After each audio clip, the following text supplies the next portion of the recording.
says it successfully treated and released a patient who was struggling with COVID-19. It's called the Weiss Memorial Hospital, and in partnership with Mayo Clinic, they're having apparently great success with plasma treatment where other treatments have failed. Dr. Suzanne Pham said, quote, "We have given this patient other modalities helping him to recover, but when the plasma came in and he received that infusion, the next morning the nurse called me and said, 'We're weaning his oxygen,' and I couldn't believe it. And within 3 days, he was discharged," end of quote.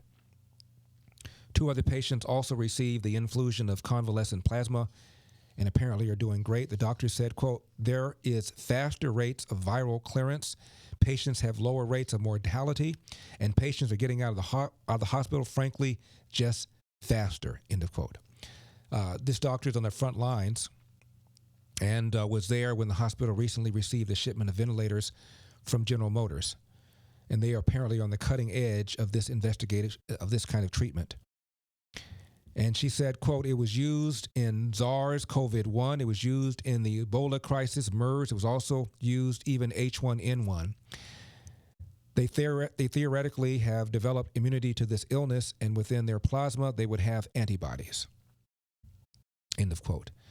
Now, when injected in a sick patient, the antibodies track down and neutralize the virus. There are restrictions, though, on who can receive the treatment. Hospitals trying to secure as much convalescent plasma as it can to help more patients. This investigative treatment has been free for those who've received it.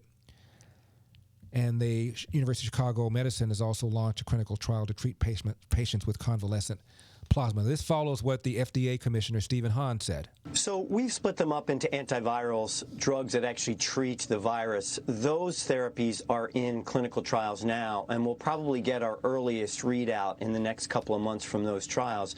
FDA is going to use the science and data from those clinical trials to figure that out. But I'm very optimistic about the convalescent plasma. And let me explain why. As I mentioned before, convalescent plasma is where you take plasma, the liquid protein part of the blood that contains the natural immunity that people have developed when they've been exposed to COVID-19. And then you take it, you process it, and you give it to someone who's sick. And there are some good preliminary data to suggest that it is a benefit.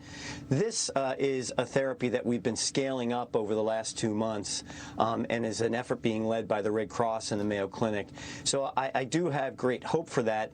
That also can be used to create something called hyperimmune globulin, which is a shot of concentrated antibody that can also provide a treatment benefit and could also potentially be used as a prophylactic for those who haven't been exposed to the virus.